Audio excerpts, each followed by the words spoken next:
is it called running a node? I have no idea. So when you're sending Proton to someone, or you're doing a trade on Proton Dex or using Proton Loan or anything like that, your transactions have to actually be validated by some kind of machine out there or decentralized network of these machines. Like the top 21 do have that governance power, but they can be voted out within a few hours. If enough people in the community got angry and banded together and changed their votes, they could just fall down that list very quickly. So almost like a politician. Yeah, I was just about to say, it's almost like political parties. Other blockchains, you might have, 5,000 validators and they all have the same power. It doesn't matter what they do, who they are. And you can't really vote on who you want to have more power, but with this chain you do. So although there's only 21 of us that kind of hold that governance power, that can be removed very quickly if you annoy enough people in the community that have enough Proton staked.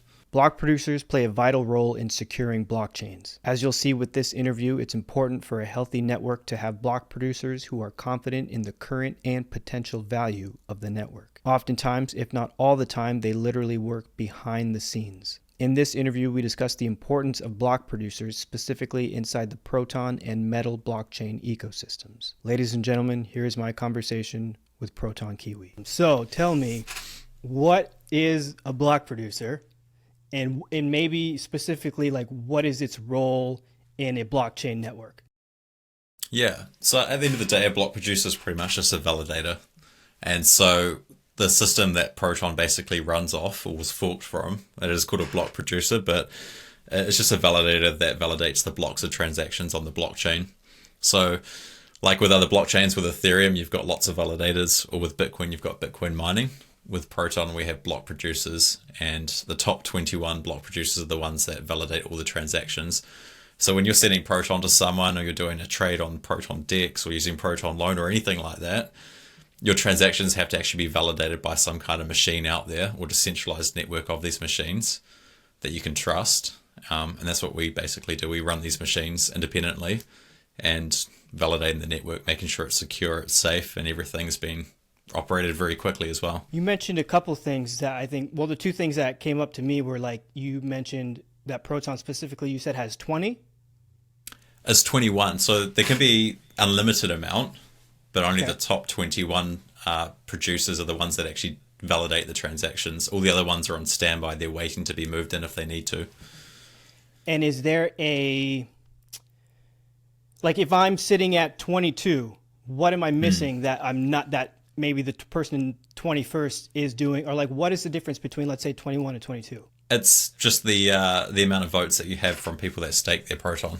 So it's the community and the stakers that actually decide who is in the top 21, who's validating the transactions, and who has that power. Okay, and then what's an incentive to be a block producer? Like, why would you want to, A, be just a block producer in general, and B, why would you want to be in 1 to 21? Yeah, so a lot of people, either they just want to take part in the network, they want to be a part of it. So I've been in crypto for quite a while, but I've never operated a mining machine, or I've never actually operated a validator before. A couple of years ago, I looked into Bitcoin mining, and I thought it would be really cool, but it was almost unprofitable, especially where I live in New Zealand. The electricity prices are way too high for it to be profitable here.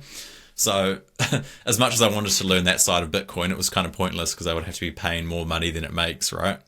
And so when I saw Proton, there's about 50 block producers when I saw it, and I kind of just noticed that a lot of them, they were very technical teams, a lot of people that were talented, but no one was really engaging too much with the community. There was a few that were, but I saw an opportunity to maybe get into this, and so I started learning a bit more. But basically, anyone can become a block producer. You're doing your part, you're helping operate the network, and I myself would only do it for a blockchain that I'm passionate about myself, so I am passionate about Proton. I believe it has a great future ahead, and I want to set myself up to be part of that if I can, when it's in a quiet period like now. But back to your question initially, the idea of getting to the top 21. So basically, the higher you are up on the list, so the more votes you have, the more Proton rewards you also get given, you earn. And so, of course, you need rewards to pay your machines, but at the same time, it can become a bit of a side business, especially in a bull run. It can be very profitable. But not only that, but if you are in the top 21, you are the ones that are validating all the transactions, you're producing the blocks, and you're getting rewarded more for doing so. But then also you have a part of governance on the chain. So you actually have a powerful vote when it comes to major changes on the Proton network. So earlier this year in February, there was a big proposal that went ahead, and the top 21 had to vote yes or no for that. The top 21 block producers. So you're actually producing the blocks, but you also have a bit of responsibility when it comes to governance of the chain as well. When it comes to that vote, you said like so there's 21. Does each is it when you are in the top 21? Is it 1-to-1? Meaning like does the person who is number one have the same weight in their vote as the number who's 21? Yeah, when it comes to those proposals, yes. So for that big proposal that we had in February, I believe it was 15 out of 21 that had to vote yes for that to be passed. So it was a large majority that had to vote yes. But as long as you're in the top 21, your vote counts. But at the same time, let's say you are in the top 21 and the community don't like that you're either voting or not voting for that proposal, they could just change their vote and you could fall out of that top 21 within a few hours, that kind of thing. Got it. So almost like a politician. Yeah, I was just about to say, it's almost like political parties. So there isn't a lot of governance that happens on Proton where the top 21 do have to vote, but when they had to in February, there was a bit of politics going on. Yeah. Interesting. Oh, okay. You had said it needed 15 out of 21. Who comes up with that? Like, why is it 15 out of 21? Like, who gets to vote on why that is?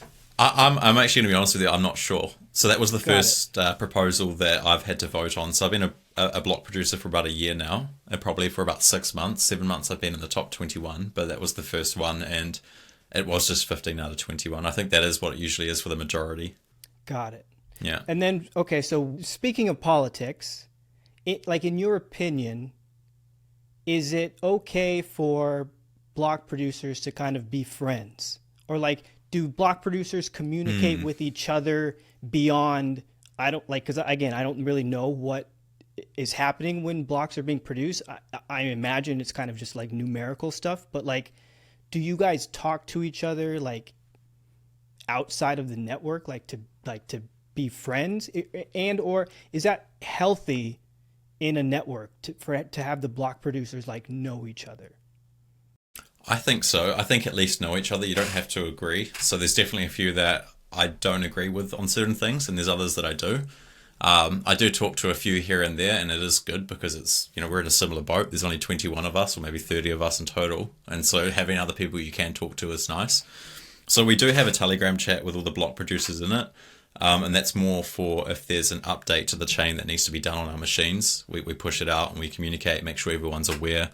If someone's block producer machine is not operating as it should and they haven't realized, we can notify them if someone else notices. I think it's good for everyone to be very transparent. We know who each other are, but we don't actually have to agree on things. And at the end of the day, it doesn't matter too much if we agree or not. It's really the community that decides if we should be in the top 21 or not with their votes, right? Right. Yeah. You had mentioned Telegram. So is that kind of the place? Is that the only place? Like, do you have to be granted into that Telegram group? I don't think so. I think anyone can join if they want, but at the end of the day, it is there for that reason. So I think if someone in the community did want to join, they probably could. But I mean, you just don't want to get in the way and start saying things that aren't relevant to why it's there.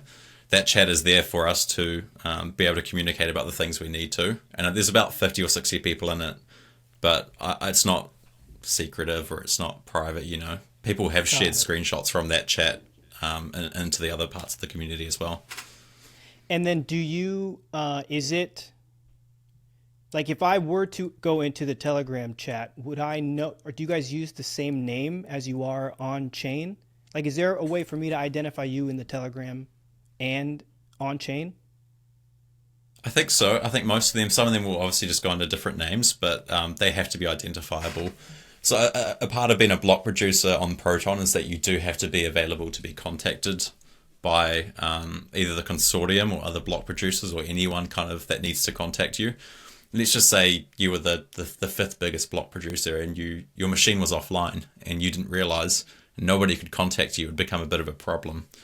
So people have to be contacted one way or another, and Telegram just seems to be the more neutral place that we have for it. In theory, if I'm starting my own blockchain, what are the pros and cons to extending that 20 to, like, let's say 30 who actually get rewards? Like what is the, because I'm trying to like build in theory the perfect blockchain. I know it doesn't exist, but I'm curious on your thoughts of like, why isn't 50 good? Like, why do you think that Proton settled on 21?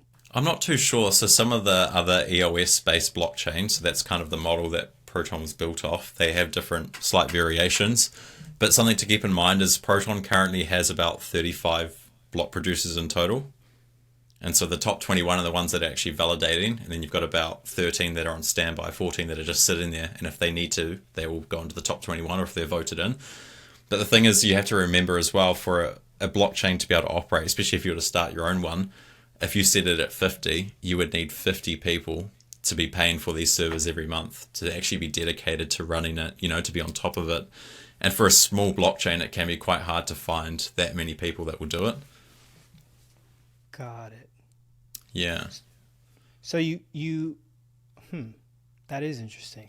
So I guess it would be more decentralized, but yeah. Yeah. Because that's kind of where my curiosity goes, is I like to learn, because again, I understand that there is no perfect decentralization, but I'm always curious on why some decisions are made, because I think there's important information there. So can I just say something? There's something to keep in mind with Proton as well. Like the top 21 do have that governance power, but they can be voted out within a few hours. If enough people in the community got angry and banded together and changed their votes, they could just fall down that list very quickly. So other blockchains, you might have, 5,000 validators, and they all have the same power. It doesn't matter what they do, who they are. And you can't really vote on who you want to have more power. But with this chain, you do. So although there's only 21 of us that kind of hold that governance power, that can be removed very quickly if you annoy enough people in the community that have enough Proton staked. In theory, and I guess you don't have to answer this if you don't want to, but like, if you were to say, like, what are the vulnerabilities? Is it possible that a certain amount of block producers who are in the top 21 and are, let's say, friends, is there something that they can team up to do to, like, is there any vulnerability in that network, that's something that can happen quick? Can they do something pretty much quickly that can, make the chain go downhill? They could, yeah, they could they could put forward a proposal on chain. So let's say they could say, we want to create 100 billion new Proton tokens and we're going to give it to ourselves. But you would still need that 15 out of 21 to pass it. And so you would have to have at least 15 out of 21 of them on board and pass it very quickly without the community noticing it. But it is difficult because everyone, of course, is different locations all over the world. And you would hope, and I think most people are within Proton as well, they're all there for the benefit of the blockchain for the future. I think it would be quite hard to convince them all to get on board and do it very quickly without people noticing. I think it definitely can be done, but it would have to be a high-level corruption and have to be done very quickly. Got it. Well, yeah, because I think, technically, I think even Bitcoin, that network can technically be taken over. Like, in theory, it might not. Like, I think the argument against it is it's not profitable because of what you'd need to do, how much resource and money you'd have to put in to buy, like, 51% of it or something like that. But I always like to know, because technically, if it is possible, like, I guess I'm just curious on those type of things, because again, there's no perfect network, and I like to just know the vulnerabilities. So in your opinion, is there anything that can be introduced to make it more secure? Well, currently, even if you want to become a block producer, anyone can, but there are requirements in place, and it is kind of vetted or checked by the Proton Consortium. So when I wanted to become a block producer, I had to prove that I had set up a business in my country that was kind of the business that's backing Proton Kiwi. So I created a company in New Zealand here, like an LLC in the States, I guess, just to show them that I'm serious. And I put my name out there. It's got all my details. It's got everything about me, so they know who I am. And then I had to also kind of request permission to be able to register as a block producer on the blockchain. So there are some checks in place to vet it. But even as I said before, it would be very hard to kind of overthrow the chain. You'd have to do it very quickly, and you'd have to have a lot of power over everyone involved. Someone else asked me this a while back, could someone not just create 15 block producers, get into the top 21 and overdo it? And yeah, they could, but how would you convince a whole community with billions of Proton to vote for 15 validators? that you had to fake that we're all in it for the right reasons. It'd be a very hard thing to do. And even if they did put forward that proposal to do whatever they want, it's all live on chain. People will pick up on it very quickly, and then things can change very fast. Do you mind if we kind of switch a little gears? Or can we talk a little bit about Metal Blockchain? Yeah, I don't know a lot about Metal, but go for it. Yeah. Okay. Well, because I've seen, correct me if I'm wrong, you've made a couple tutorials on Metal, the paper wallet, and staking, right? Yeah. Is there any difference between the networks? Yeah, they're definitely different. So Metal was basically based off Avalanche. So it's like an EVM based blockchain. So you'll be able to connect to MetaMask and use dApps like you do on Binance Smart Chain, Ethereum, Avalanche, all these other blockchains that have the same wallet addresses, same smart contract language. So Metal is definitely very different than Proton. Yeah. Does it have the same like 1 to 21? Does it have that same mechanism of a certain block producers? No. So anyone can become a validator on Metal as well, but it's a lot more accessible. So you can set up a server. I think mine cost me about 50 New Zealand dollars a month, like 30 US, 25 US for my Metal validator. And then you just need to have at least 2,000 Metal to kind of activate that validator and get it online. But when you're a Metal validator, it's more kind of, your validator is sitting there and it is validating the chain, but it's a lot less intensive than Proton. Proton takes a lot more resources and there's less machines, so we're doing a lot more work. If the Metal blockchain does become more popular and it is used more, does that change? Or is it just in the structure of the network? Is it overall less resources are used? It'll use more resources over time, but in general, it's a lot more accessible for people to set up validators on those chains. Yeah, very easy for anyone.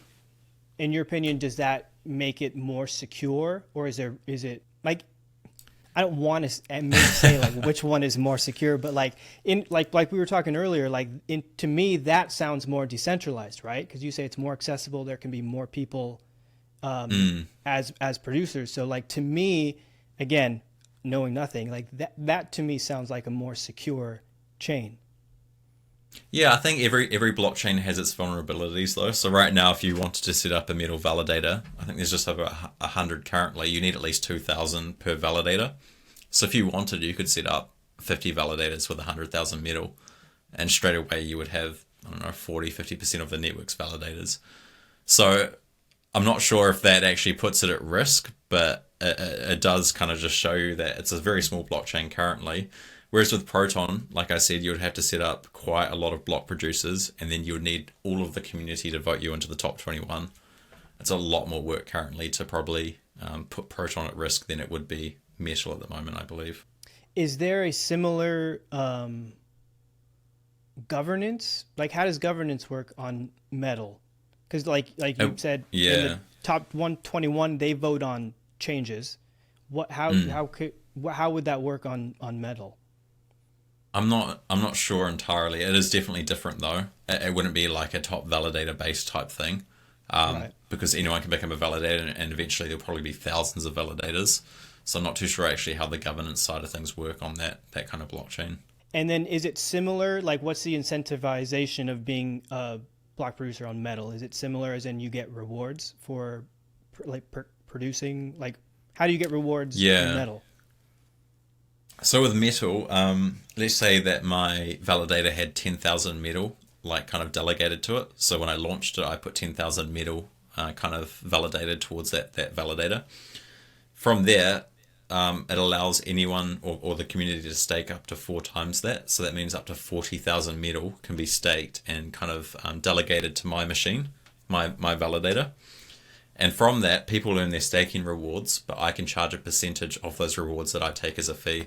And so most validators on Metal, the fee is between 2 to 20%. So if you earn 100 Metal from your staking and you're staking towards my validator and my fee is 20%, then I'll get 20 Metal from you and you only get 80. If that makes sense. Got it. So if I'm not running, is it called running a node? I have no idea. Yeah, just like running a validator, yeah. Okay. So if I'm not, I can still earn by staking by giving you my Metal to stake. You Yeah, you're just staking your metal, but you're delegating it to a certain validator. So you're kind of allocating it to a certain validator that's operating. You'll earn the staking rewards, almost all of it, but the the validator gets to pick how much of a percentage of your rewards they take as a fee, and it's very minimal, 2 to 20%. Each validator picks how much they do, and when you actually stake your tokens, you get to pick which one you want. So a lot of people go for the cheaper one, like the 2% fee, because they're going to get more of their rewards anyway, right? And then as a validator, what would be the incentive to collect other people's delegation? Do you get? Yeah, just earn more metal, to be honest. And at the moment, Okay. it's you're pretty much running at a loss. So my metal validator right now, I know it's only costing me $35 a month, but the amount of metal in US dollar terms that I'm earning is not covering that hosting fee for my server, the machine that runs that validator. So in future, people will do it for profit, but otherwise people just do it as a bit of a side project. Maybe they do want to be part of the ecosystem and actually run the blockchain, help with decentralization. But in the future, if metal goes up to $1 or $2 a token, and right now it's 7 cents, the rewards that I'll be earning will be worth so much more, and so it will be profitable. Interesting. So in a sense, I mean, obviously you don't know, but in your opinion, is it possible that no one who is validating metal nodes is in profit?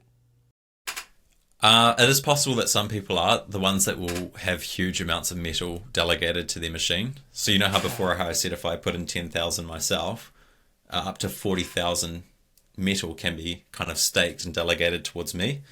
Right. Well, let's say I had 100,000 metal, then 400,000 could be delegated towards me. So it really just Got depends on how much rewards you're getting and how much metal is currently worth to see if it's covering your got fees. it. Yeah. And is that all information on chain that someone could look to see how much? Yeah. Like, okay. It's just a bit So of math. So I actually I was built just gonna a say, Google spreadsheet that calculates it for you. So you can type in the numbers and it will tell you if you're making profit or not. oh, okay, but it's not a sheet that has all the validators on it, or is No, it? no, no. But if you want to set up Oh, your own one, you can just crunch in, how much metal you're going to put on it, how much you should receive in rewards, and it will tell you how much you're going to make a month. And you can just see if cool. it's making enough. Most of them will be running at a loss, so it's definitely people that are passionate or they just want to run it as a side project for now.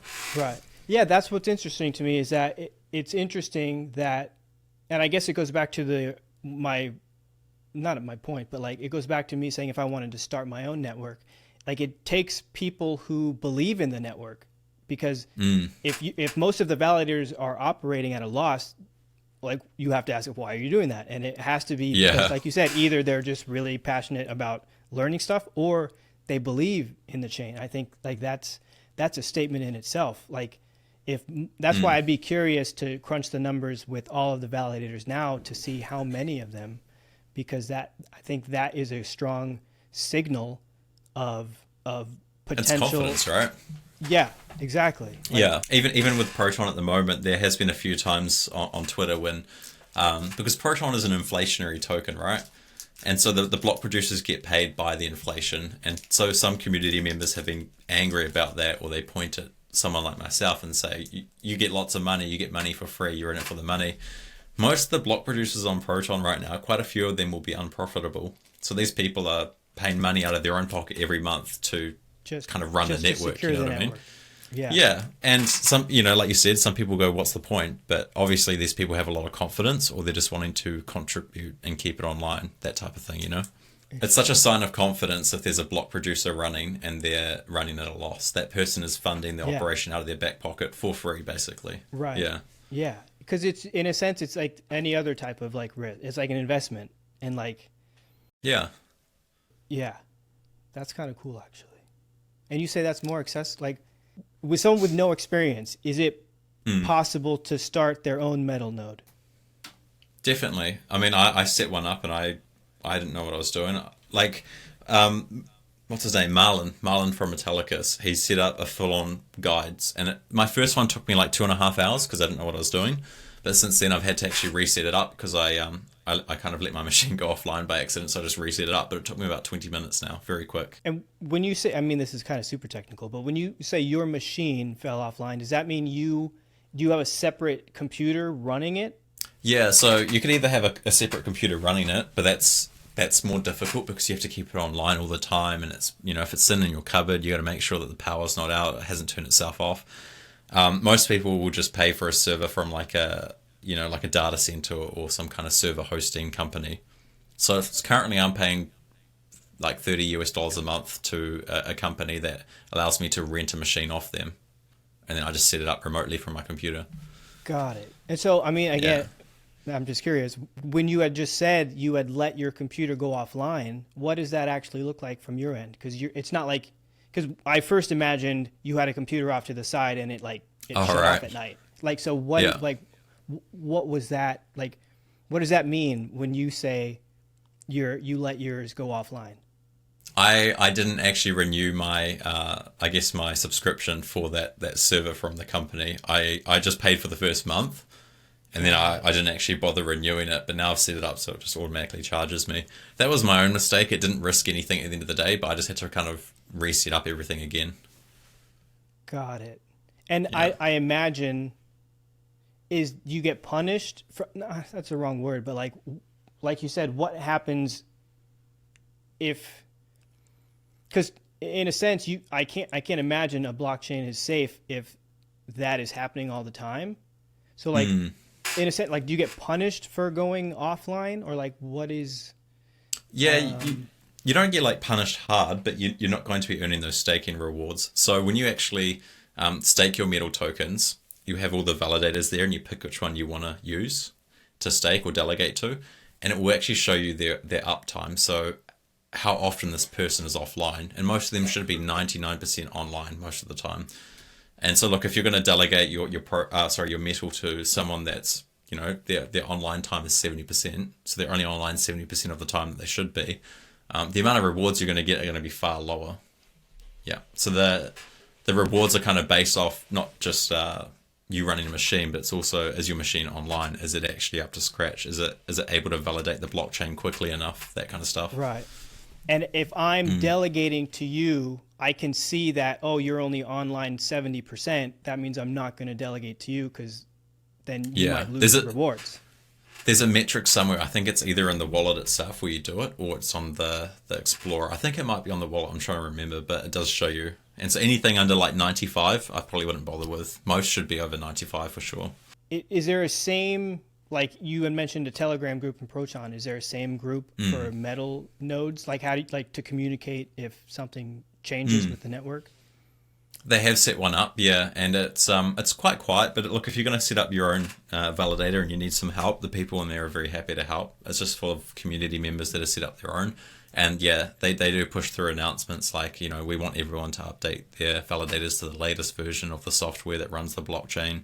Can you please do it? And then you start to have a look the next day, and people are all updating. So there is a Telegram chat, and anyone's open to join, have a look, ask questions. It's very open, right? Got it. Switch gears a little bit. Yeah. As we kind of go into, we're kind of going into like hypothetical land and like future land. Does AI play a role in any of this? Like, is there, just because it seems to be a hot topic with every other industry, and I'm just curious, like, have you seen it come into, let's call it, crypto validator industry? Not yet. And I think it might have some kind of place in the future, especially with kind of new technology when it does come to blockchains.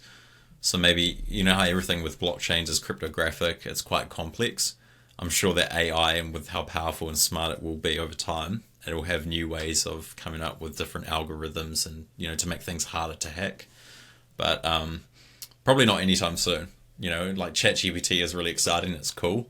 But maybe in the next year or two, things are going very fast. We'll start to see it having an effect. But I don't think it's going to put any of these blockchains at risk when it comes to security anytime soon or anything like that.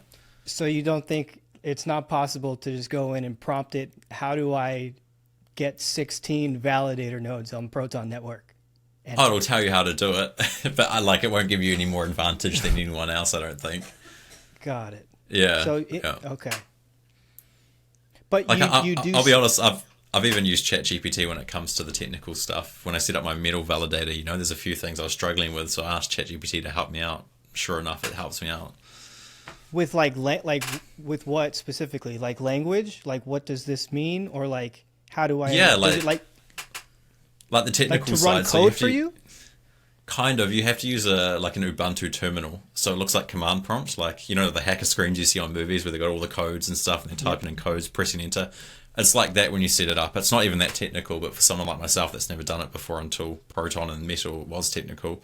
So if it ever spat out an error code at me, I would just copy the error code, chuck it into ChatGPT and say, what does this mean? And it would give me like ways to try to figure out how to fix it. And it's helped a lot. Oh, that's cool. Yeah. Got it. So you do see it playing a role in probably both security and hacker tools. Because the tool's always probably used for both. Like it's always a war against who can secure better, but who can find the hacks faster. I think so. And I think with AI, from what I understand already, the most powerful AI like ChatGPT, it's powerful because so many people use it publicly and so it can learn fast. So you need someone that has access to an AI kind of learning machine or something very smart, whereas not everyone has access for it to become a risk. Because at the end of the day, if people look at ChatGPT and say this could be a risk to this, well, everyone can use it. So you can find ways to see those risks in advance, or you can work out how people could abuse it or how smart the machine learning is, if that makes sense. If I can cheat on a test for school with ChatGPT right now, so can you. So what's my advantage at the end of the day if you can too? Or if the school knows I can and they can see what I can do. Right. I guess, to me, I wouldn't necessarily consider myself a pessimist, but it's almost like, I feel like because it's getting so fast, or it's getting so smart so fast, that maybe just a small time window of I have an advantage over you because I have the right prompt in a small enough time window might result in something that could potentially be catastrophic. Again, I have no idea what I'm talking about, but it seems to like you said, if we both have access to the same tool, but the tool is so smart, then maybe I can come up with something that I can introduce, again, like in a 5-minute window that can completely take something down. But again, I really have no idea. Me neither, man. Like I'm not an expert in this field, but it's learning fast, right? I think I heard an interview with the ChatGPT, the guy that started that company, OpenAI, and they're already hitting kind of their machine learning targets years in advance than they thought they would, because it's learning so fast. So only time will tell. Yeah. I'm okay. And going a little bit more into, I guess, the future, do you see when people say crypto and when people say blockchain, do those mean the same thing to you? No, not at all. I think blockchain is the underlying technology that crypto runs on. Okay. But blockchain can be used for so many different things. Yeah. Okay. So crypto's then more just the currency side, I guess. Okay. Then can I ask, how do you see both crypto moving forward and blockchain moving forward? I think crypto is going to move forward in the DeFi space. The fact that we can already have services like Proton Loan, for example, I can go deposit my Bitcoin and borrow USDC, no credit checks, no one's asking questions. It happens in 3 seconds versus the current financial system. The financial system has had years to look at this and somehow catch up or do whatever they want. And I think banks will introduce their own version of blockchain technology. That's kind of what Metal is for. But at the end of the day, there's still a distrust with banks. People don't trust them. And so I think crypto will always have its own kind of industry on the side. Blockchain technology, I haven't seen it used in too much other than crypto, but I think it definitely has its place. The fact, I look at blockchain and it's almost like if it's decentralized enough and everybody understands how it works, it's something that you can trust without having to trust. And like never in human history have you been able to trust something to do a job without having to need to trust a human involved to do so.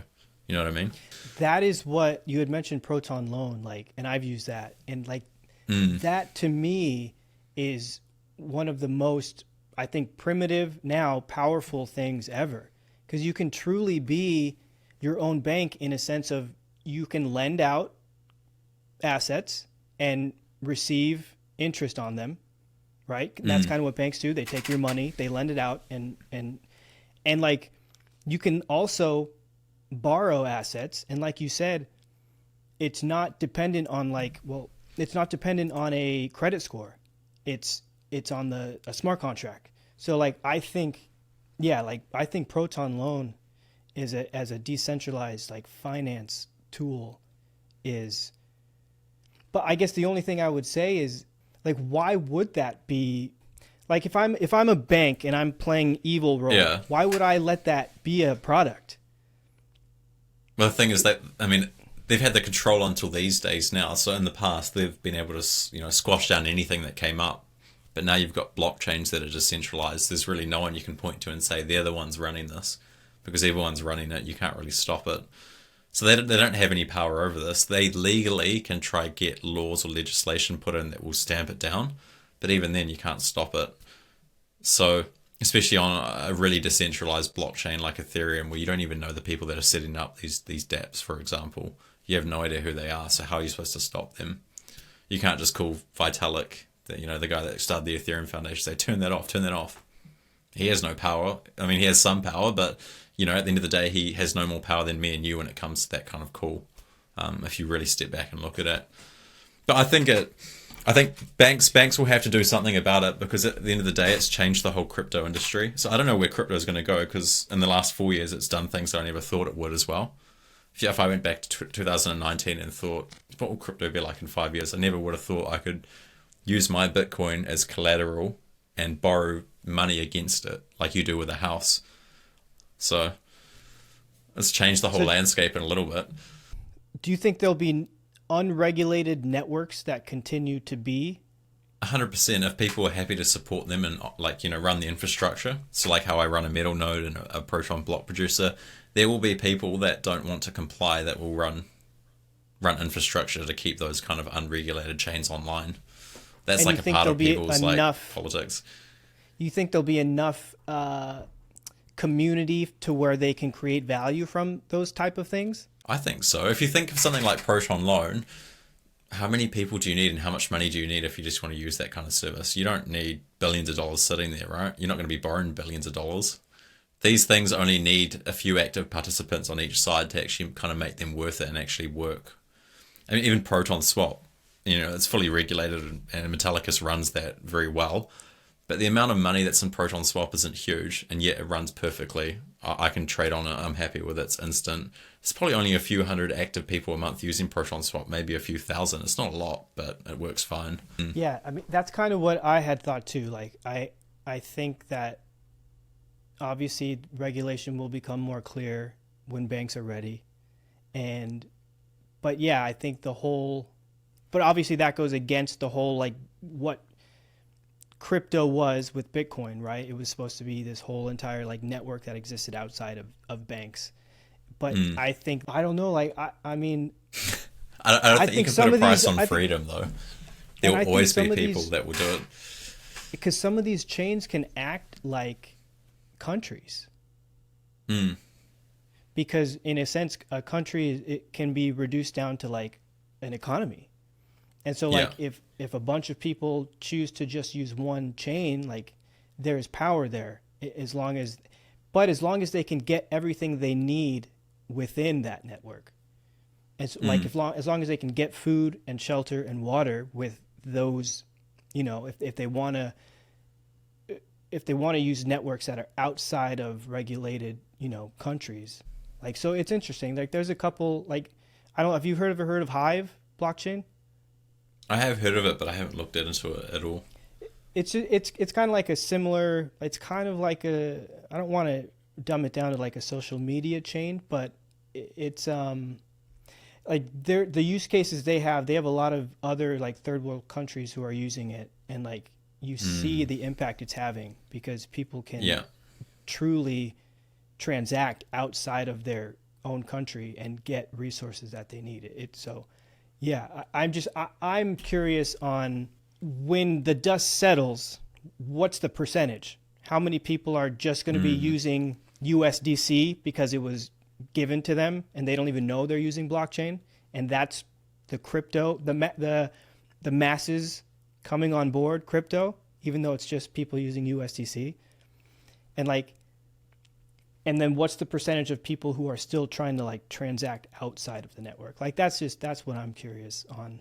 And I don't know how long that will take to see, but it's only a matter of time. I think as younger generations, come through and they start getting into the workforce, and they're the ones making the money, and the boomers are starting to retire, the ones that use the old system and push it so hard. I only know a few boomers out of all the boomers I know that understand crypto and think it's okay. All the rest, it's a Ponzi scheme, or it's fool's gold. They have no idea what they're talking about, because I've asked a few of them, what do you actually know? And they're, blah, blah, blah, my mate lost some money. So at the end of the day, it's almost like there's this shift happening where younger people, younger generations are moving into the workforce. They'll start, they'll be the ones that vote in politicians as the older people pass on. There's going to be a big shift, I think, and I think a part of that will be a digital shift. Whether crypto and decentralization becomes ginormous, I think it's already proved its point. It's not going to go away, and it's already made a point. Banks are slowly hurting themselves. Every decade they go through all these financial crises that eventually wake up enough people to stop using the bank or pull back and not trust the bank. The system's kind of flawed from the start when it comes to finance, unless they change it majorly.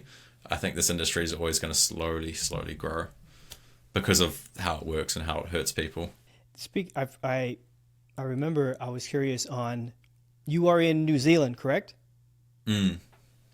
Do you ever, because I mean, sometimes we can kind of be lost in our own like country, and so I don't really know a lot of the things that are happening when it comes to the regulation side in New Zealand, and like, are they friendly with banks and all that stuff? What if you could kind of summarize how crypto stands there, what would it be? So New Zealand is a small country, and we kind of just follow whatever the States does in terms of most legislation. So I think New Zealand will wait for major Western countries like the UK or the States or Canada to actually roll out crypto legislation, and then they'll literally copy it and make very slight adjustments to how they want it. But the one problem that we do currently have here in New Zealand is that New Zealand only has 5 major banks. So New Zealand has about 30 banks in total, but about 5 own almost the whole market share of the country when it comes to banking. And not one of them will allow any crypto company in New Zealand to have a business bank account. So not even Binance. Binance launched here 2 years ago or a year ago. They haven't been able to get a bank account. So when people in New Zealand use Binance, they have to top up their Binance account with a debit card or a credit card and pay 3 or 4% fees. And it just sucks. It's really crappy. You can't instantly transfer money from your bank into crypto world. You got to pay all these horrible fees. But it's because 5 banks in New Zealand pretty much dominate the industry. And because there's 5 banks, they don't want to innovate at all. If none of them innovate, there's no need to, because they control most of the market share. So it is a little bit of a sad situation, and it sucks because a lot of people look at New Zealand. We're such a small country. We could innovate a lot and very quickly because we're so small. We could almost be an industry leader when it comes to this stuff, but we choose not to. Yeah. So when in news feeds, so you pay attention to stuff happening in the US and the UK to kind of... A little bit. Yeah. Yeah. I mean, at the end of the day, like, I've been in crypto for about 6 years, and it seems like the US and all these big countries have been fumbling around crypto legislation. Nothing serious has come out in 6 years. It looks like the SEC right now is kind of suing companies, and it looks horrible. But in 6 years of being in crypto, no one's really come out and said, we're going to do this, and this is the legislation. So I don't follow it too closely, because after 6 years of watching it, nothing's happened. So when it finally does come out, I'll probably hear about it.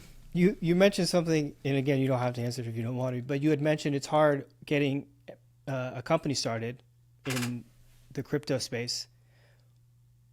How did you go about your LLC? Because aren't you kind of dealing in the crypto space as a block producer?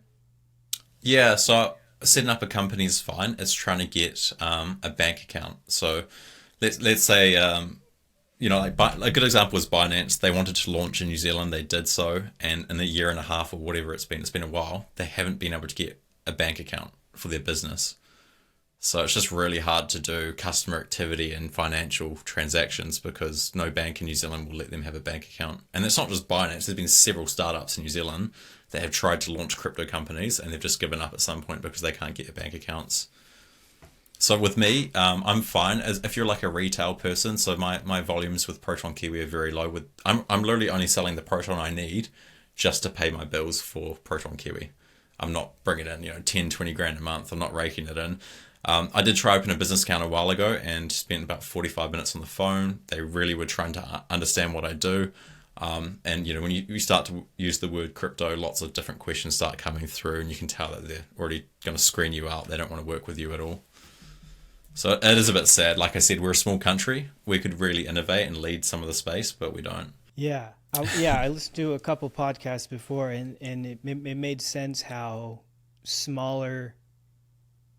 In that specific podcast, I think it was mentioning how, smaller countries really have the advantage if they have the risk tolerance, because they can, like you said, innovate fast because they're not as big.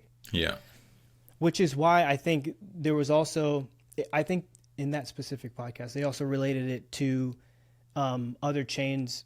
I think they were kind of in this game theory talk of how Ethereum, another chain could outpace Ethereum because they can move faster.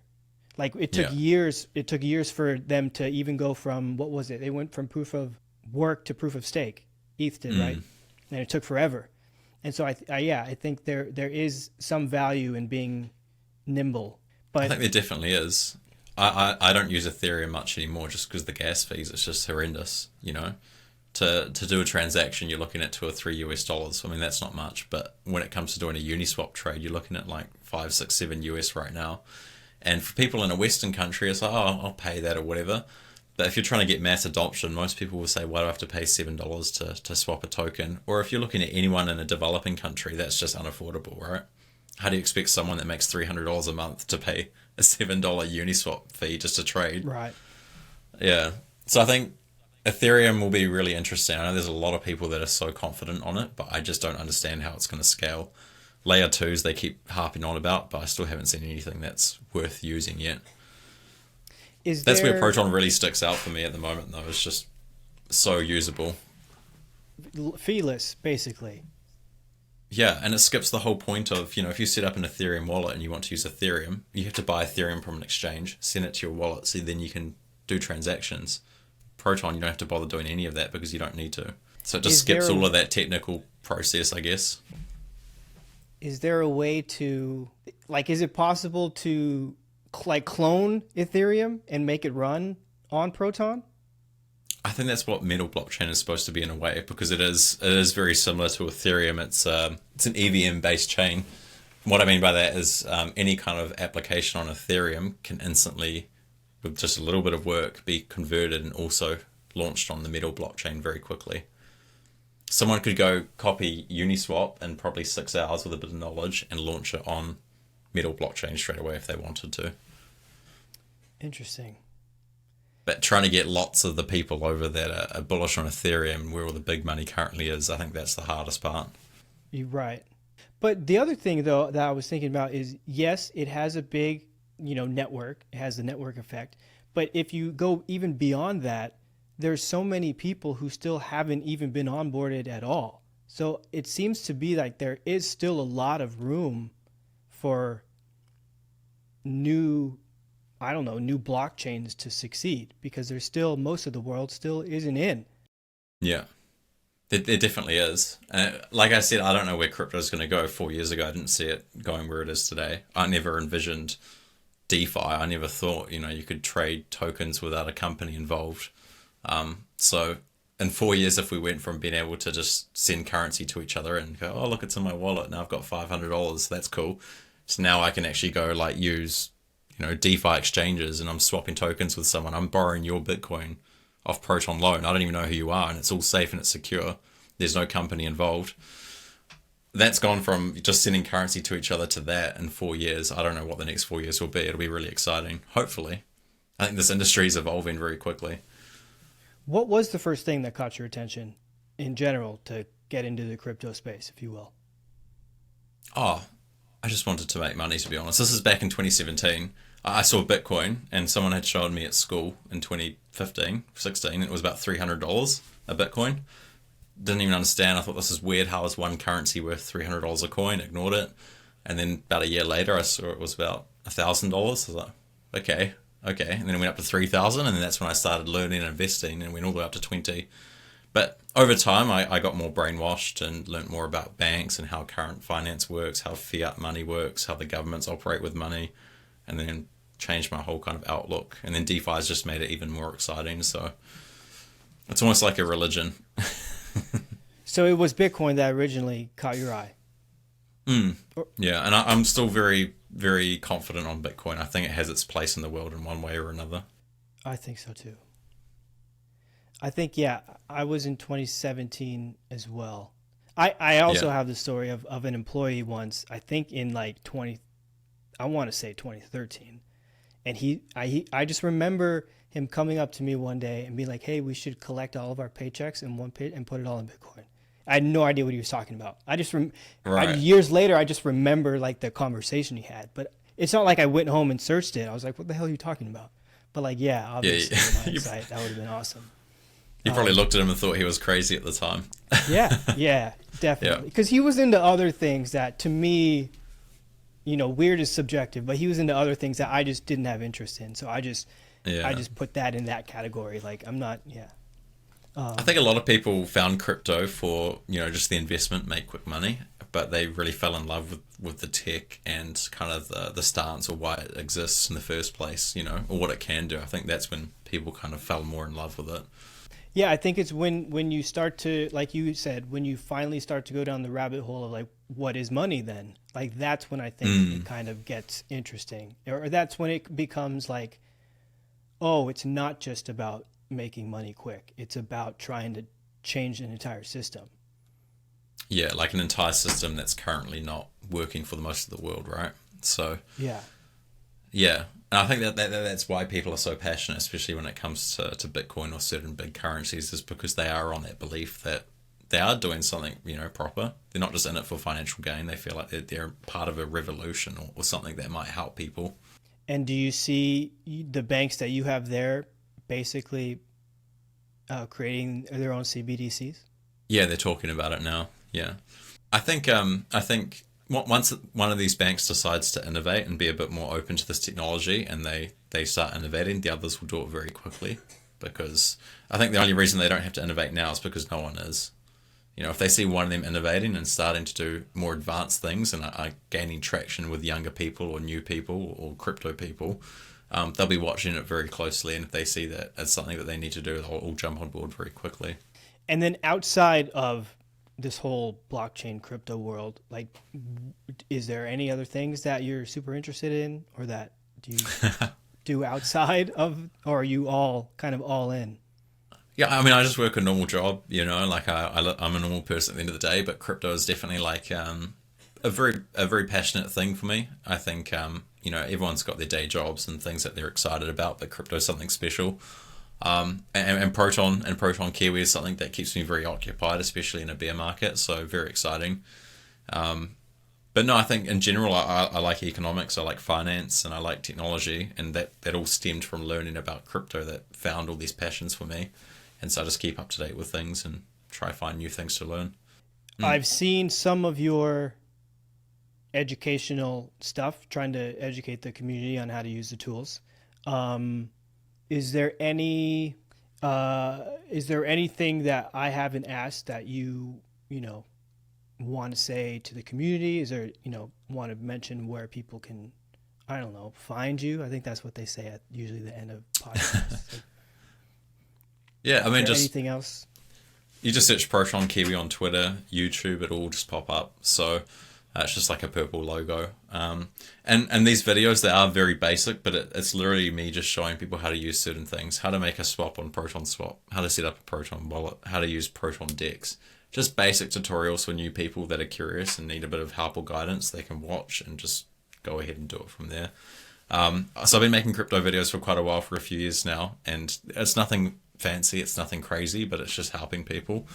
And apart from that, I think I like to encourage people to be more active in Proton. So now you've got Proton Gov, where you can actually vote for proposals and changes and how you want Proton to be in the future. So if you have Proton tokens, take part, like vote, it's like politics, it's fun. And you actually have a powerful say in this. So I think just telling people to get out there and vote and be part of the ecosystem, have some fun. One more question. Yeah, Kiwi. go for it. Is that an animal in New Zealand? Where does Proton Kiwi come from? Yeah, kiwi is like our national animal. It's a bird, but it can't fly, and it's endangered by rats and pests because it can't fly. It's a bit of a useless animal, to be honest, but it's like our national animal, and so I wanted it to be related to New Zealand, so Proton Kiwi was it. Maybe once before it was like a very dominant animal until anyone Yeah. else came. Maybe. Before all the rats and pests arrived, it was Yeah. everywhere. Apparently, they were quite flourishing, but now they're very rare. I think I've only seen one in my whole lifetime, so it's not a common sighting. Because I think at first I was obviously because there's no kiwis where I live, and so Yeah. obviously the first thing I think of is the fruit, but I'm like, no, Yeah. it doesn't make sense, and so obviously it's the bird. Yeah. But you had mentioned the videos, and although you mentioned that they're basic, I think that's the most important thing. Like, you have to start simple, and you have to start at that level if you want to, like, it's like basically fundamentals if you're like, practicing a sport. Like, you have to learn those things. And so, and you mentioned basic and simple, but I appreciate you doing that because I think it's important, because especially if you're involved in a network, to grow the value of that network, you want people in there and you want people to be educated on how to use the tool. So I think it's an important thing. So thanks for doing that. Yeah, thanks, man. Appreciate it. Okay. Proton Kiwi on all the socials. Where are you? YouTube, Twitter, anything else? You have the TikTok yet or no? Nah, I won't do TikTok. I think just YouTube and Twitter, and then I'm also on the Telegram group. So if you do want to reach out, probably Telegram or Twitter is the easiest place. But yeah. And Threads? You haven't jumped on Threads yet? No. I think I'm very happy with Twitter, especially since Elon Musk took over. It's been improving a lot, so I'm happy with it. Got it. All right. Well, thanks. Thanks so much. Yeah, thanks for having me, man. It's been good.